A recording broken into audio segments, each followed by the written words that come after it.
2024 లేదా 25లో డిగ్రీ లేదా బీటెక్ చదివారా? సాఫ్ట్‌వేర్ జాబ్ కోసం ఎదురు చూస్తున్నారా? అయితే కోడ్ జ్ఞాన్ 100 డేస్ కోర్సులో చేరండి. జాబ్ సాధించండి.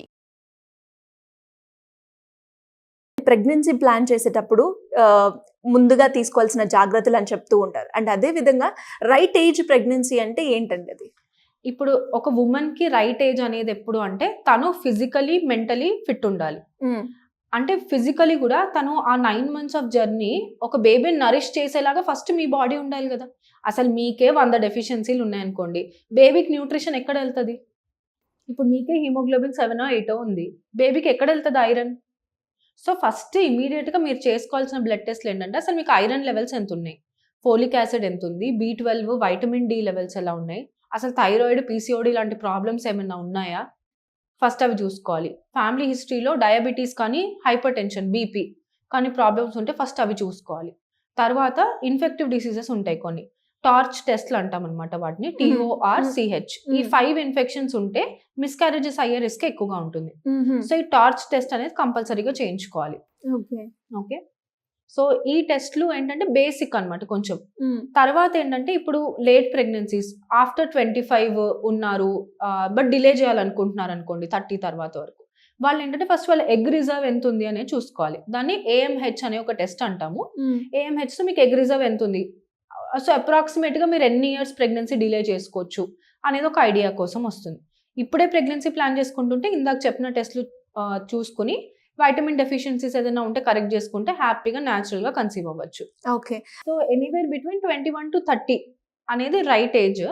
అగైన్ డిపెండ్స్, మీరు 30 తర్వాత డిలే చేసుకోవాలనుకుంటే మీ ఎగ్ రిజర్వ్ బాగుంటే అది చేసుకోవచ్చు. లేదా ఇప్పుడు లేటెస్ట్ గా ఏంటంటే ఎగ్ ఫ్రీజింగ్ అనే ఒక టెక్నిక్ ఉంది.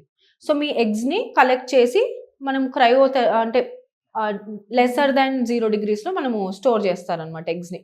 10 years వరకు మీ ఎగ్స్ ని స్టోర్ చేసుకోవచ్చు. సో అలా ఉన్నప్పుడు ఏంటంటే మీరు మీ ప్రెగ్నెన్సీని డిలే చేసుకుని తర్వాత IVF అనే ప్రాసెస్ త్రూ కన్సీవ్ అవ్వచ్చు. అండ్ అలాగే మీరు అన్నారు మన కన్వర్సేషన్ స్టార్ట్ అయ్యేటప్పుడు బిఫోర్ గా ఉమెన్ కి ఎలా అయితే ప్రెగ్నెన్సీ ప్లాన్ చేసేటప్పుడు కొన్ని ఉంటాయో అలానే మెన్ కి కూడా ఉంటాయి అని చెప్పడం జరిగింది. ఏంటండి అది? మెన్ లో ఏముంటుంది? సో మెన్ గురించి వస్తే ఇప్పుడు ప్రెగ్నెన్సీ అంటే ఇప్పుడు మదర్ ఫాదర్ అనేది రోల్ ఈక్వల్ ఉంది అని పుట్టిన తర్వాత అనుకుంటాం, కానీ పుట్టక ముందు నుంచే మదర్ ఫాదర్ రోల్ 50-50 ఉంటుంది. ఎలా అండి? సో అంటే ఎగ్ అండ్ స్పర్మ్ కలుస్తేనే కదా ఒక ఎంబ్రియో ఫామ్ అవుతుంది. సో ఇప్పుడు స్పర్మ్ లో కూడా మనకి DNA అనేది ఉంటుంది. ఈ DNA అనేది ప్లాసెంటా ఎలా ఫామ్ అవుతుంది అంటే మాయా అంటారు కదా, ఏదైతే అటాచ్ అవుతుందో అక్కడ నుంచి బేబీకి న్యూట్రియంట్స్ వస్తాయి. ఆ ప్లాసెంటా క్వాలిటీ స్పర్మ్ డిసైడ్ చేస్తుంది. సో స్పర్మ్ లో సెంట్రోజోమ్ అనే ఒక పార్టికల్ అది బాగుంటే అప్పుడు ప్లాసెంటా బాగా ఫామ్ అవుతుంది. హెల్దీ బేబీ అర్లీ మిస్కారేజెస్ ప్రివెంట్ అయ్యి మంచిగా న్యూట్రిషన్ ఎక్స్ట్రాక్ట్ చేసుకుంటుంది ఆ ప్లాసెంటా, బేబీ బాగా గ్రో అవుతుంది. ఇప్పుడు ఈ మెన్ కి స్మోకింగ్, ఆల్కహాల్, ఓవర్ వెయిట్ ఉన్నారు, బీపీ, షుగర్ లాంటివి ఉన్నాయనుకోండి, ఈ స్పర్మ్ లో ఏంటంటే DNA ఫ్రాగ్మెంటేషన్ అనేది ఒకటి జరుగుతుంది. అంటే DNA మంచి క్వాలిటీలో ఉండాల్సింది కాస్త బ్రేక్ అయ్యి అది కరెక్ట్ గా ఎంబ్రియో ఫామ్ అవ్వదు అనమాట. మన బాడీ ఎంత ఇంటెలిజెంట్ అంటే ఒక మంచి క్వాలిటీ ఎంబ్రియో కనుక ఫామ్ అవ్వకపోతే రిజెక్ట్ చేసి పంపించేస్తుంది. ఓహో, దాన్నే మిస్క్యారేజ్ అంటాం. అండ్ అలాగే మీరు అన్నట్టుగానే ఇప్పుడు ఉమెన్ కి మనం ఒక ప్రెగ్నెన్సీ ప్లాన్ చేసేటప్పుడు బిఫోర్ ఎలాంటి టెస్ట్లు చేసుకోవాలి, ఆన్ ద ప్రాసెస్ ఉన్నప్పుడు ఎలాంటి టెస్ట్ చేసుకోవాలి అని అన్నారు. అండ్ అలాగే equals to men to women ఇద్దరు రోల్ 50-50 ఉంటుంది అన్నారు. మరి వీళ్ళు టెస్ట్ చేసుకునేటప్పుడు మరి స్పమ్ కి క్వాలిటీ స్పమ్ రావాలి అంటే ఎలాంటి టెస్ట్ చేసుకోవాలి? ఫస్ట్ మోస్ట్ ఇంపార్టెంట్ ఏంటంటే సీమెన్ ఎనాలిసిస్ అనే ఒక టెస్ట్ ఉంటుంది. దాంతో అసలు స్పర్మ్ ఎన్ని నంబర్ ఉంది అంటే ఎంత కౌంట్ ఉంది అనేది ఒకటి, వీటిల్లో ఎన్ని ఎలైవ్ ఉన్నాయి అంటే ఎన్ని బతికి ఉన్నాయి, ఎన్ని డెడ్ ఉన్నాయి అని తెలుస్తుంది. ఇప్పుడు ఆ బతికున్న వాటిల్లో ఎన్ని motile and non motile. Motile అంటే స్పర్మ్ క్వాలిటీ అది మూవ్ అయ్యి ఎగ్ దగ్గరికి వెళ్ళాలి. అసలు అవి 100 ఉన్నా కూడా 100లో 100 అసలు నాన్ మొటైల్ ఉన్నాయి అనుకోండి, కదలనే కదలవు, నో ప్రెగ్నెన్సీ. సో అసలు ఫస్ట్ వాటిలో మొటిలిటీ ఎంత ఉంది, ఓకే మొటిలిటీ ఉన్న వాటిల్లో కూడా డిఫెక్ట్స్ ఏమైనా ఉన్నాయా, టెయిల్ డిఫెక్ట్స్, హెడ్ డిఫెక్ట్స్ అనేవి ఉంటాయి అనమాట. ఇవన్నీ మనకి సీమెన్ ఎనాలిసిస్ అనే రిపోర్ట్తో తెలుస్తుంది. ఇప్పుడు మనం 100 మంది ఆడవాళ్ళల్లో ప్రెగ్నెన్సీ రావట్లేదు అనుకుంటే అందులో 60 మందికి ఈ మెన్లో ఉండే స్పర్మ్ క్వాలిటీ వల్ల రావట్లేదు. ఓకే, బట్ ఇప్పటికైనా సరే మెన్ ఓకే మాలో కూడా ఉండుండొచ్చు అని అర్థం చేసుకొని ఈ సీమెన్ ఎనాలిసిస్ ఒక్క టెస్ట్ చేయించుకుంటే హ్యాపీగా మనం దాన్ని రెక్టిఫై చేయొచ్చు. దీంతో పాటు most importantly vitamin D, B12 ఈ 2 వైటమిన్ డెఫిషియన్సీస్ ఉన్న స్పర్మ్ క్వాలిటీ ఎఫెక్ట్ అవుతుంది. సో ఈ 2 చూసుకోవాలి. దాంతో పాటు మనం స్పర్మ్ క్వాలిటీ ఇంప్రూవ్ అవ్వడానికి కోఎంజైమ్ Q10, జింక్, సెలీనియం లాంటి మనము మల్టీవైటమిన్స్ అనేది ఇస్తాం అనమాట ఆ స్పర్మ్ క్వాలిటీ అండ్ కౌంట్ పెరగడానికి. ఓకే. అండ్ అదే విధంగా మిస్క్యారేజెస్ అన్నారు. మరి మిస్క్యారేజెస్ అవ్వడానికి మెయిన్ రీజన్ ఏంటంటారు? ఎంబ్రియో కరెక్ట్ గా ఫామ్ అవ్వకపోతే మిస్క్యారేజ్ అవుతుంది అని అన్నారు. అది అవ్వడానికి రీజన్ ఏంటి? ఫస్ట్ మెయిన్ రీజన్ ఏంటంటే ఉమెన్ లో న్యూట్రిషనల్ డెఫిషియన్సీస్ ఉంటాయి. ఇప్పుడు వాళ్ళకే ఒంట్లో సరిగ్గా అంటే ఒక బేబీని ఫీడ్ చేయగలిగిన న్యూట్రిషన్ మదర్ బాడీలో లేనప్పుడు ఎలాగో ఈ ఎంబ్రియో గ్రో అవ్వదని తెలుసు బాడీకి. సో రిజెక్ట్ చేసి ఫస్ట్ నువ్వు ఫిట్ అవ్వు అని చెప్తుంది బాడీ. సో అలాంటి కేసెస్ లో ఒకటి అవుతుంది. అండ్ నేను మీకు ఇందాక టార్చ్ అని ఒకటి చెప్పాను కదా, టార్చ్ ఇన్ఫెక్షన్స్ ఉన్నా కూడా మిస్క్యారేజెస్ అవుతాయి. థర్డ్ థింగ్ ఏంటంటే మెన్ లో చెప్పాను కదా, స్పర్మ్ క్వాలిటీ సరిగ్గా లేకపోయినా కూడా మిస్క్యారేజెస్ అవుతాయి. మరి ఎలా అండి వీటిని ప్రివెంట్ చేయడం? ఫస్ట్ మనం న్యూట్రిషనల్ డెఫిషియన్సీ, అందుకనే మీరు ఎవరిని చూసినా కూడా ప్రెగ్నెన్సీ ప్లాన్ చేసుకునే ముందు నుంచే కూడా prenatal vitamins, iron, folic acid, B12 లాంటి సప్లిమెంట్స్ గైనకాలజిస్ట్ ఇస్తూ ఉంటారు. అదెవరు? ప్లాన్డ్ ప్రెగ్నెన్సీ ఉన్న వాళ్ళకి. అంటే మాకు తెలుసు మేము నెక్స్ట్ 3 months లో ప్రెగ్నెన్సీ ప్లాన్ చేసుకుంటాము అన్న వాళ్ళకి. మరి ఆల్రెడీ ప్రెగ్నెంట్ అయిన వాళ్ళకి ఏంటి? వీళ్ళతో ప్రాబ్లం ఏంటంటే ప్రెగ్నెన్సీ డిటెక్ట్ చేసుకుంటారు, కానీ ఏముందిలే 3 నెలల తర్వాత వెళ్దామని వెళ్తారు డాక్టర్ దగ్గరికి. ఈ 3 నెలలలోనే ఈ వైటమిన్స్ ఆ బేబీకి చాలా ఇంపార్టెంట్. ఇది అందనప్పుడు మిస్క్యారేజ్ అవుతుంది. ఓకే. అండ్ మిస్క్యారేజ్ అనేది లైఫ్ లో ఎవరికి అవ్వదు అన్నట్టు కాదు. ఇప్పుడు ఇందాక చెప్పాను మీకు రిజెక్ట్ చేసేస్తుంది అని. అవునవును. సో మీకు పీరియడ్ మిస్ అయినప్పటికీ డిలే అయితే యూ కెన్ గెట్ ప్రెగ్నెంట్. అది మీరు ప్రెగ్నెంట్ అయి ఉండొచ్చు, కానీ ఈ లోపాల వల్ల బాడీ రిజెక్ట్ చేసేస్తే మీకు ఒక 5 days లో పీరియడ్ వచ్చేస్తుంది. సో మీరు ప్రెగ్నెంట్ అయ్యారు, మిస్క్యారేజ్ అయిందని కూడా తెలియదు చాలా మంది ఆడవాళ్ళకి. అవునవును. అది వెరీ కామన్. ఎప్పుడైనా 1 in 4 అంటే ఒక 4 ఆడవాళ్ళలో ఒకళ్ళకి ఖచ్చితంగా మిస్క్యారేజ్ అయ్యే ఉంటుంది. అంత కామన్ అనమాట. సో మిస్క్యారేజ్ అయిన వాళ్ళు సివియర్ ట్రామాతో గ్రో త్రూ అవుతూ ఉంటారు, అంటే నాకే అయిందా అని. సో ఫస్ట్ ఈ వీడియో త్రూ వాళ్ళు తెలుసుకోవాల్సింది ఏంటంటే మీరు ఒక్కళ్ళే కాదు, చాలా మందికి అవుతుంది. అండ్ ఒక్క మిస్క్యారేజ్ అయినంత మాత్రాన మీరు ప్రెగ్నెంట్ అవ్వలేరు అని కూడా కాదు. ఇది కూడా ఉంటుందండి చాలా మందికి. అయ్యో నెక్స్ట్ నేను అవుతానా లేదా, ఎలా ప్లాన్ చేసుకోవాలి, అప్పుడు చాలా కాన్షియస్ గా ఇంకా ఆ ఫోబియా తోటి సెకండ్ కంటిన్యూ చేస్తూ ఉంటారు. దాని ఇంపాక్ట్ బేబీ పైన అయినా లేదంటే తన మీద అయినా ఎలా ఉంటుందండి? సైకలాజికలీ చాలా ఎక్కువగా ఉంటుంది, ఎందుకంటే మదర్ కంటే ఒక బేబీకి అటాచ్డ్ గా ఎవ్వరు ఉండలేరు.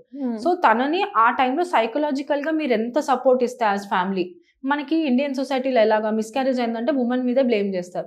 కానీ మీకు ఇప్పుడు చెప్పాను నేను 60% మిస్క్యారేజెస్ కి రీజన్ మెన్ అని. మరి వాళ్ళ రెస్పాన్సిబిలిటీ హోల్డ్ చేసుకుంటారా? నువ్వు ఇలా కూర్చున్నావు, నువ్వు ఇలా తిన్నావు, నువ్వు ఇలా తీసుకోలేదు, దాని వల్ల అయిందని బ్లేమ్ చేస్తారు. సో ఇలా కాకుండా ఫ్యామిలీ ఎప్పుడైతే మోరల్ సపోర్ట్ ఇస్తుంది అండ్ ఆ టైంలో న్యూట్రిషన్, ఈ మిస్క్యారేజ్ అయిన తర్వాత కూడా ఇంటో డెలివరీ అయినట్టు పచ్చాలు పెడతారు, ఏవేవో రకరకాల ఫుడ్స్, న్యూట్రిషన్ లేని ఫుడ్ అంతా ఇస్తూ ఉంటారు. ఇలా కాకుండా ఆ టైంలోనే తనకి న్యూట్రిషన్ చాలా ఇంపార్టెంట్. ఇలా చేస్తే with in 3 to 6 months she can conceive again. So అది ఎప్పుడు ఫ్యామిలీ సపోర్ట్ కరెక్ట్ గా ఉంటే. అండ్ అలాగే చాలా మంది కూడా ప్రెగ్నెన్సీ ప్లాన్ చేసేటప్పుడు IUI, IVF అని యూజ్ చేస్తూ ఉన్నారు. అసలు ఆ టెక్నిక్స్ ఎంతవరకు పనిచేస్తాయి అంటారు? వాటిని ఎవరు ప్రిఫర్ చేస్తే బాగుంటుంది? ఇప్పుడు వీటిని ఏంటంటే మనం ఇన్ఫర్టిలిటీకి ట్రీట్మెంట్స్ కింద కన్సిడర్ చేస్తాం. ఎప్పుడు అంటే ఒక కపుల్ న్యాచురల్ గా 1 year ట్రై చేస్తూ కూడా ప్రెగ్నెన్సీ రాకపోతే వాళ్ళకి ఎనీ హెల్ప్ కావాలేమో అని మనం ఈ టెస్ట్లన్నీ చేసి చూసుకుంటాం అనమాట. ఇప్పుడు ఇందులో 2 రకాలు. IUI అంటే ఏంటంటే ఇంట్రాయూట్రైన్ ఇన్సెమినేషన్. ఇందులో ఏంటంటే మెన్ దగ్గర నుంచి సీమెన్ కలెక్ట్ చేసుకుని దాన్ని వాష్ చేసి ఏదైతే గుడ్ క్వాలిటీ స్పర్మ్ ఉంటుందో దాన్ని డైరెక్ట్ సర్విక్స్ దగ్గర ఇంజెక్ట్ చేస్తారనమాట. సో అది మళ్ళీ ఆ స్పర్మ్ వెళ్ళి ఎగ్తో ట్రావెల్ చేసే ఫర్టిలైజ్ అవుతుంది. న్యాచురల్ కన్సెప్షన్ అంటే ఇక్కడ ఎక్కడ ఏమి మనము ఎగ్ని స్పర్మ్ని కలిపింది మనం ఏం లేదు. న్యాచురల్గా ఎలా అయితే కన్సీవ్ అవుతారో అలానే అవుతుంది. ఓవ్యులేషన్ టైంలో ఇంప్లాంట్ చేస్తారు. ఇది కాస్ట్ ఎఫెక్టివ్, అంటే అరౌండ్ 6 to 12,000 మధ్యలో అయిపోతుంది. మోస్ట్ కపుల్స్ కి ఇదే సజెస్ట్ చేస్తారు ఇనీషియల్ గా. ఇలా ఒక 2-3 cycles ఆఫ్ IUI ఫెయిల్ అవుతే అప్పుడు నెక్స్ట్ ఓకే ఇంకా ఎక్కడ ప్రాబ్లం ఉంది అనేది IVF కి వెళ్ళొచ్చు.